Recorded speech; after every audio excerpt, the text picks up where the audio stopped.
Beast engines take a long time to make, are expensive to maintain, and require an incredible amount of skill to control.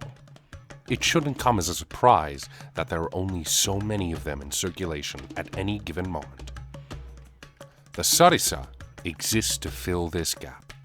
They are the middle ground between a regular hunter and a fully fledged driver. When a beast is slain, the hunters have to make a choice what to do with its flesh and soul. The most straightforward option is to butcher the animal, but the shamans can bind its soul, creating a beast core, a half-formed mass of flesh with the potential to grow into a full engine. These are given to the Sarissa, allowing them to become significantly more powerful than regular hunters. While they are not as powerful as a full engine, a Sarissa armed in this way can learn the fundamentals of blood driving, with a substantially lower chance of the engine turning on them. Unlike a fully grown engine, the Sarissa's half-engine can also be maintained by a single man. This way, the beast's core is kept alive indefinitely without having to consistently supply it with several people's worth of blood. If even a single feeding is missed, the thing wilts away and becomes unusable. The Sarissai are the hard core of a hunting party. The drivers dash back and forth across the battlefield, and the young hunters stay in the back. The Sarissa shield wall, armored from head to toe, anchors ally and enemy alike. They are also the most similar to professional soldiers. A Sarissa can only gain so much raw power, and from there, they can only improve in skill, discipline, and tactics.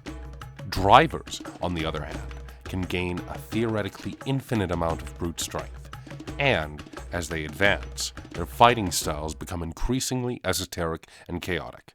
Dread drivers are blurs of twisting flesh, flying back and forth, almost too fast for the naked eye to see. They get their name from the Sarissa, the long spear, which most of them use. This name is descriptive, not prescriptive. Some Sarissai use axes, bows, or other more exotic weapons, but they are named after the spear for a reason. The half-engine is traditionally worn on the left side, providing substantial offensive output and allowing the right arm to hold a large bronze shield for protection. The beast spear can be retracted or extended as a battle progresses, and the user can launch blood spears at the enemy before engaging them in melee. This combination enables the Sarissa to keep the majority of simple beasts at bay, and the shield is sometimes imbued with simple protective charms when hunting specific targets. Some hunters choose to morph their arm into a bow. This is generally frowned upon, as Sarissai are expected to shield both their superiors and juniors. But there are always exceptions. The Sarissa bowman can deliver punishing volleys as deadly as those fired by a driver. The axe, maul, or any other two-handed killing instrument is another option. While they can deliver devastating blows, their own survivability is non-existent. The kind of man who chooses this weapon is typically a loose cannon, prone to throw himself into the fray before his time. Very few of them live long enough to become drivers. The most unorthodox approach is wearing the engine on the right side, morphing it into a shield. This sacrifices the half-engine's primary benefit for not a lot in return. Even the most heavily armored Sarissa is still just a man with a monster arm, and this more defensive approach pits the hunter into slugging matches he has no hope of winning, while forcing him to attack with his human arm. The transition from a Sarissa to a driver is not easy, and most don't have what it takes to make it. The first hurdle is the creation of a full engine. This can take months of slow, deliberate growth, during which the engine becomes awkward and slow as it covers too much and too little at the same time.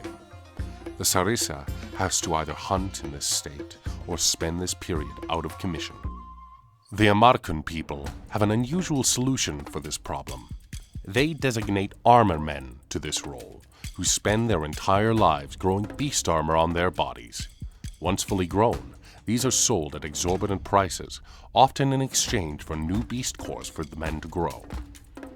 But even if this problem is solved, the next one is even bigger. Beast engines are incredibly difficult to control, both in the sense that moving in them requires an incredible mastery of blood channeling, almost like puppeteering a stranger, and also because the monster's spirit is constantly railing against the user, looking for the slightest lapse in concentration to turn against him and tear him to shreds. Some men have the skill to dominate the engine, but not use it well. Others can control the flesh, but not the beast. Both will be forced to revert to the rank of Sarissa, or die to their own engine. Unless all of these conditions are met, the Sarissa will not be able to become a true driver. The few who succeed will then begin the long and even more difficult path towards becoming a dread driver.